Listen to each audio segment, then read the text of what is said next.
I got the music in me, knew it simply had to be my destiny. I'm blessed to be the best within my CNHEND. Please believe not Ninja Gaiden. I'm not the guy to fight with them lightning. They come in dumb and I leave them enlightened. What's up, my wizards? Dev, SBMTG, channel down there. We do magic stuff on YouTube. We've got a cool list for you today. We're going to do the top 10 sleepers, or at least what I think are the top 10 sleepers in Shadows over Innistrad.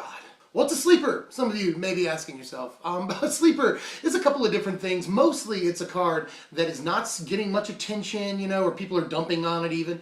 And it's a lot better than people are giving it credit for, sort of the main definition. But it could also be a card that has to maybe wait on rotation to be truly powerful, you know. So let's take a look at the cards that I think are those things. Let's start the list here with an honorable mention, like I always do. I actually want to talk about two cards here, but I'm going to make it really quick. First thing is Pale Rider of Trostad, which is one of the things that wins a flavor award for me. I think the guy's really cool, and I just want to know his story, you know.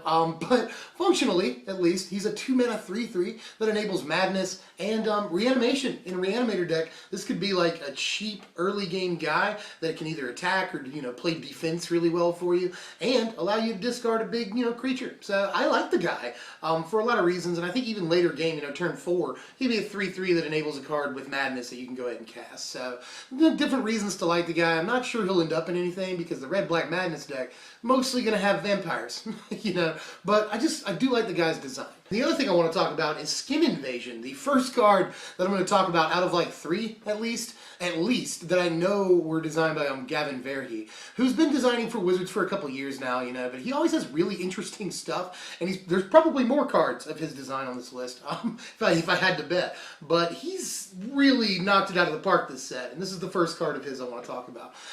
Skin Invasion looks interesting to me, and it might actually be a true sleeper, you know. Just for the 1 mana, you can either put it on one of your guys and ensure that you'll get something possibly bigger when it dies, or you can put it on one of their creatures that you want to attack.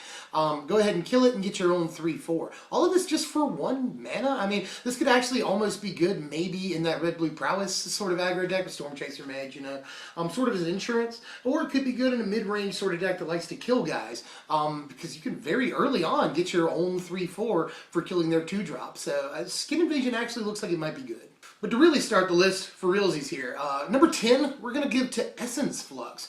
A lot of uncommons on the list, to be honest with you, and Essence Flux is going to start that off. Really like this out of the board in the Blue-White Spirits deck, and it could really be main deck, you know. Got some Spirit Gravy, which would be a great band name. I actually looked up Spirit Gravy to see if that was already a band name. It is not. You may have Spirit Gravy. But Spirit Gravy is cool on this card, but not only that, even if you don't run Spirits, it's really good with like Reflector Mage and really anything with Enter the Battlefield triggers. And not only that, it can save their dudes from removal. You know, they try to ruin his path, your guy, whatever they've got, and you can just flicker it, and it's not being removed anymore. So, and all this for 1 mana. So, pretty good investment too. So, like a lot about Essence Flux, and it could really be an under-the-radar either sideboard piece or actual important main deck piece for decks that want to run a lot of Enter the Battlefield effects. And like the Eerie Interlude deck, people want that card to be a thing, you know. So, this card could go pretty well in a deck like that too. So, like the thing, and we'll see what it does. My number 9 is a fun card. This is Triskaidekaphobia, which everyone sees and they're like, oh, the flavor's so cool, I love this card, but it's terrible. I don't know. I'm actually not totally sure.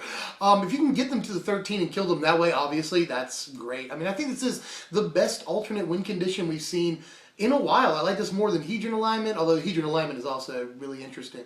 But I like this more than Biovisionary. I like this more than Dragon's Maze, you know. I just feel like it's a much more fulfillable condition than really any of those cards. Much more so than Hedron Alignment, I think we can agree. So, I mean, people are going to hit 13 life at some point over the course of the game, you know. I mean, they may go from, you know, 14 to 11 through an attack or something. But there are definitely ways that we can deal, you know, 1 damage at a time to them with other cards and get them to 13 and just win. I mean, as far as alt win conditions go, love it. But after they pass 13 life, this is still an enchantment that does a point of damage every turn, which is like, that's probably okay. My number 8 is Brain in a Jar. And I know 2 joke cards in a row, I get it, but this could possibly be no joke at all, you know. This is no Aether Vial, you know, whatever. But whole decks have to be built sort of around Aether Vial, you know. And I get that some aggro decks are just, here's an aggro deck, also Aether Vial. But this you could do pretty much that same thing with. In control decks, or decks that like to play a lot of instants and sorceries and stuff. I just think that lowering the cost of your spells is always good. You can play this early in the game and just start putting the counters on it, you know. And I really like the scry ability on it. People say it costs too much. But in a control deck, you know, you're going to get to like turn 15 in a lot of control decks. So something like this is actually a little better than it looks. It's cool that you can cast counter spells for 1. You can cast like Dragon Lord's Prerogative for 1 mana. And later, much later on in the game, yes. But you can, you know, cast Anticipate, things like that. 3 and 4 mana spells for just 1.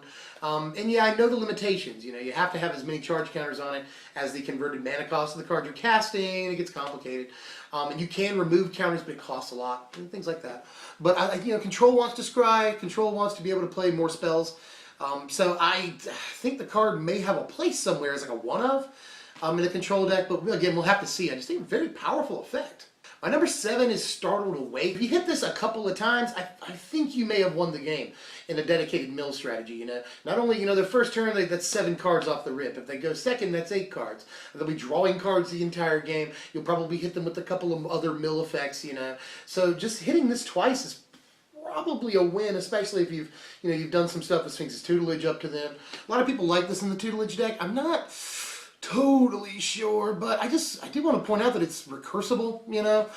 There are a lot of things that exile creatures around right now, which could be an issue for a card like this, but traditionally, something like this that just keeps coming back over and over is a very good card. And the fact that this basically hits them for a large portion of their life total, in quotation marks. You know, milling is like trying to do 60 damage to them. That's how we look at that. This does 13 out of 60. So, you know, this does a pretty fair percentage of their life total to them, their quote-unquote life total. So I really like the idea behind this card, the design, the flavor is obviously good, the art obviously. People are praising the card for everything but its functionality, but I don't want to discount its functionality. I actually think this might be an interesting 1 or maybe 2, but probably 1 of piece in some control decks, and in dedicated mill strategies, you'll play 4 of these. My number 6 is Second Harvest. Something that some people have talked about, but there really obviously hasn't been that much speculation on, because it's only like 45 cents on TCG Player right now. Second Harvest obviously looks like a good commander card, so there's that. But in Standard, there's a lot of stuff that creates tokens. You know, we got Gideon, Retreat to Emeria, Secure the Waste, things that create wolf tokens, things that create spirit tokens, human soldiers and stuff like that. You know, it just got so many tokens in Standard right now that I think this could actually be pretty interesting. We got the Westvale Abbey deck, you know, we got devil tokens, we still got dragons fodder in the format, so just a ton of tokens right now. And something like this could be good, especially after Virulent Plague rotates in just a few months here. So look out. I mean, I really think Second Harvest, it probably looks like a win more to a lot of people. Like, you don't need this for your in-game strategy, but I definitely think, especially when combined with some other stuff, that this looks pretty good. My number 5 is probably a surprise. My number 5 is Griff's Boon, and yeah, it's way up here above all those other cards. This is a card I've seen nobody talk about, and I don't understand because this card looks really, really good to me. For instance, just 1 mana investment, flying, and the buff is already pretty good. But this is Rancor-esque in that you can bring it back from the graveyard. So if the creature that it's on dies, you haven't necessarily been 2 for 1. Flying is very powerful, not to mention, again, the little buff is worth just a 1 mana. 1 mana for this. I just really, really like this thing, and I think it's better than it looks. It's good in enchantments that are strategies that want to stress enchantments, which with, you know, Starfield and Blessed Spirits, we have things like that in the format of Graceblade Artisan. You know, put this on a Graceblade Artisan, the Artisan's pretty nice. So, you know, I do think this card has multiple applications, and it costs very, very little to cast. Maybe smaller aggro strategies will want something like this. I just love that it comes back. You know, this card has an awful lot going from it for how it's priced, to the effects it gives you, to the fact that it comes back. So Griff's Boon, I think, is something that's way underneath the radar, and I haven't heard anybody mention like at all, and I actually think it looks really, really good to me. So let me know how you feel, because I want to know if I'm crazy or not. The number 4 is From Under the Floorboards, possibly one of the coolest names in the entire set. Just people are calling this a Black Sphinx's Revelation, which I'm not totally sure about, never have been, but the fact that it gives you creatures instead of drawing you cards, but it still gains you some life, you know, people are calling it that. You know, Control Finisher, I'm not sure. That's the number one thing people say about it, Control Finisher. We already have some good control finishers in the format. Although I do like this when, you know, late in the game, you got a baby Jace out, the creature version, and you can discard this off of his tap ability and just get a bunch of zombies. And a lot of life, too. You know, especially Control wants something like that. It's very, very resilient. Late game card. It seems like a decent end game option, but I'm just not sure if it's that easy to make the card big. You know, and I don't want to, you know, hard cast it, although there's probably situations where hard casting it isn't too bad, you know, getting a few zombies, getting some life, whatever. So maybe is the answer, but we've got a lot of options for 5 mana in the format. We've got, you know, probably better madness stuff than this. You know, I like, what is it, Welcome into the Fold, a little more than this as far as madness options for control decks, but I do like at the end of their turn or even during their combat step, it's important to note that, you just get a bunch of zombies and gain some life, so maybe. Number 3 is Cryptolith Right. This, on Reddit, Gavin Verry, yeah, there's that name again. He said this is his favorite card that he's designed from this set. A lot of people kind of going crazy, so I don't know if we can call it a sleeper, but most spikes and people in the competitive community, writers, have said that this card is probably not as good. We need to cool our jets, all that. I'm sort of ambivalent. I'm really on the fence about the card. It can obviously be an incredible bomb depending on what the format is, you know. Obviously, Commander, good card. Let's get this out of the way. People like this in Commander. It's obviously an interesting card there, and it will be built around. But in Standard, we'll have to see. I do like the idea of, you know, turn 1 guy, turn 2 this, turn 3 2 guys, and then turn 4 you can start going. You can even play 3 guys on turn 3 fairly easily, you know, 1 mana cost guys and a 2 mana cost guy. This makes Sylvan Advocate a mana dude until he becomes big. This makes Elvish Visionary even more playable. It makes any 1-drop playable. Honored Hierarch, you know, he can actually be the card it wants to be if this is out. So, and you know, things like Blister Pod works with that kind of well because it works with Eldrazi Scion tokens. You can tap them and then sack them for an extra mana, so you can get really big really fast. So I like a lot of things about the card. I just don't know exactly what we do with it, and I don't know if we want to spend turn 2 doing this or not. I do like that it's any mana, which means that we can make a base green deck and then sort of expand from there with colors. So, like a lot about the card, we'll just have to see if it is truly reliable.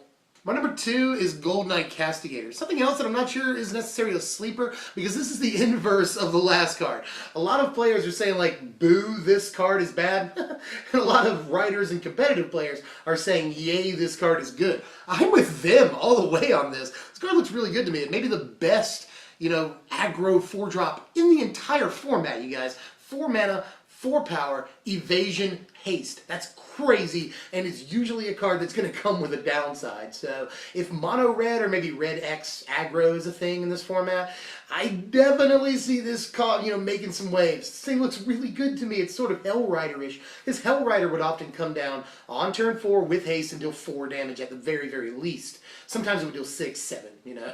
But this looks Hellrider-ish to me in a lot of ways. If we can get 2 swings in with it, we've done 8 damage, you know. It's resistant to Languish, resistant to Silk Wrap, you know. This Ultimate Price can hit it, maybe, but that's it, you know. So really, really am a fan of this thing right here, and I you know, damn the naysayers. In dedicated aggro, this I really think is the best 4-drop we could possibly play. So look for this card to definitely be a thing. In my number 1, and I'll go ahead and explain this, by the way, like Castigator is probably a more important card, but I'd say more people are speculating on this. I think this card is much more under the radar. My number 1 is Elusive Tormentor. Seriously. And this may have to wait on a rotation as well, the same way that Aetherling had to wait on a rotation. This card is Aetherling-ish to me in some ways. You know, it's just incredibly hard to kill. Incredibly hard to kill and very easy to get through for damage. And that's why it kind of reminds me of Aetherling, you know. Discarding a card is kind of a problem, but again, we're in a format with Madness, so we could care less. We're in a format with Delirium.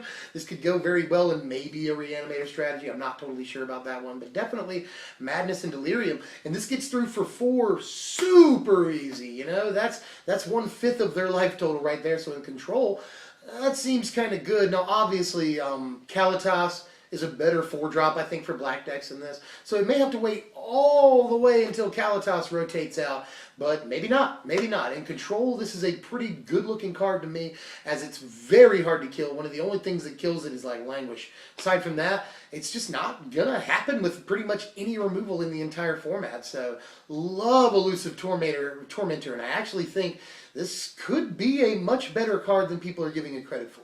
That's all I got for now. Let me know if I left anything off, or if you think any of my analysis is just dead wrong, or if you agree, if you're like, yeah, that card's awesome. Let me know. I'm always interested to see what you guys have to say. I totally read all the comments. Hey, Julie. Julie's here. You never get to see Julie. You never see Julie on camera. Hey, baby.